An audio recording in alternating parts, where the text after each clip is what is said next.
السلام عليكم ورحمة الله وبركاته. اخواتي وحبايبي في كل مكان وكل اللي شايفيني انا بعمل ايه. انت مش عارف انا بعمل ايه على كده. انا اي نعم راجل عاجز ومش بقدر اقوم من الارض، وربنا سبحانه وتعالى مديني ابتلاء من عنده، قال الحمد لله. بس زي ما انت شايفني انا راح اعمل ايه؟ انت ما فيش راح اعمل ايه؟ انا راح اتوضى واصلي. هتوضى واصلي ركعتين شكر لله. ربنا سبحانه وتعالى قال لك الصلاة اهم حاجة. الصلاة دائما وابدا تبقى متذكر الصلاة. يعني ما تقولش ان انا عيان ومش هقدر اصلي، ما تقولش انا رجلي وجعان ومش هقدر اصلي، ما تقولش انا تعبان ومش هقدر اصلي. الصلاة تجوز باي حاجة. يعني الصلاة انت مقبر تجوز، الصلاة باصبعك تجوز، الصلاة برمش عينك تجوز. ربنا سبحانه وتعالى وفر لنا الصلاة جميع الطرق عشان ما فيش واحد يقول انا تعبان ومش هقدر اصلي. زي ما انتم شايفيني انا راجل تعبان وعاجز ومش بقدر اقوم من الارض، بس انا راجل بكافح وبقدر اصلي وبأدي فرض ربنا. وانا عايزكم تقفوا معاني والدعم ليني، وبالله عليك امانه في رقبتك اللي هتشوف المقطع الفيديو ديتي وهتشوفني انا وبتوضى وراح اصلي، امانه في رقبتك لو قمت تتوضى وصلي ركعتين لله. بالله عليك يا شيخ يا سيدنا النبي، زي ما بتشوفني انا وبتوضى وصلي، امانه في رقبتك اليوم الدين لا تقوم تتوضى وصلي ركعتين شكر لله. زي ما انتم شايفيني هبدأ بسم الله الرحمن الرحيم، اشهد لا اله الا الله واشهد ان محمد رسول الله. الصلاة ما تقولش ان انا عاجز، ما تقولش ان انا مش قادر اقوم، ما تقولش ان انا مش قادر اتحرك. زي ما انتم شايفيني انا عاجز ومش بقدر اقوم من الارض، والحمد لله على ابتلاء ربنا. زي ما انتم شايفيني انا هتوضى قدامكم وهصلي، والحمد لله بصلي وبصوم ومش بخلي فرض يفوتني. الحمد لله حتى لو انا قاعد على التوك توك باخد قزازة ميه وبتوضى وبصلي وانا في التوك توك. مش بقدر انزل ولا اخش الجامع، مش بقدر انزل ولا اخش الجامع. بس طول ما انا في النفس مش هفوت فرض ربنا مني ابدا. وابدا بسم الله الرحمن الرحيم، واشهد لا اله الا الله واشهد ان محمد رسول الله، ولا حول ولا قوه الا بالله. بسم الله الرحمن الرحيم.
اديك زي ما انت شفتني اللي بتتفرج علي وانا بتوضى، امانه انت ناقصك ايه عشان تقوم تتوضى وتصلي؟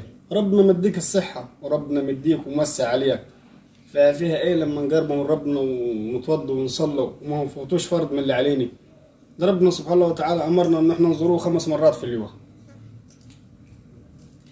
وده كل اللي طالبه منك. ربنا سبحانه وتعالى ما طلبش منك حاجه اكتر من كده، انك تزوره 5 مرات في اليوم. يعني نقول الفجر ونقول الظهر ونقول العصر ونقول المغرب ونقول العشاء، ما امرناش على غير باكتر من كده. 5 فروض علينا في اليوم، ودي امانه في رقبتك. الا شفت المقطع الفيديو دي تقوم تتوضا وتصلي ركعتين شكر لله عشان ربنا سبحانه وتعالى رجع لنا حقنا، والظالم بدا يروح في الهلاك. حسبي الله ونعم الوكيل في اي واحد ظالم. السلام عليكم ورحمه الله وبركاته.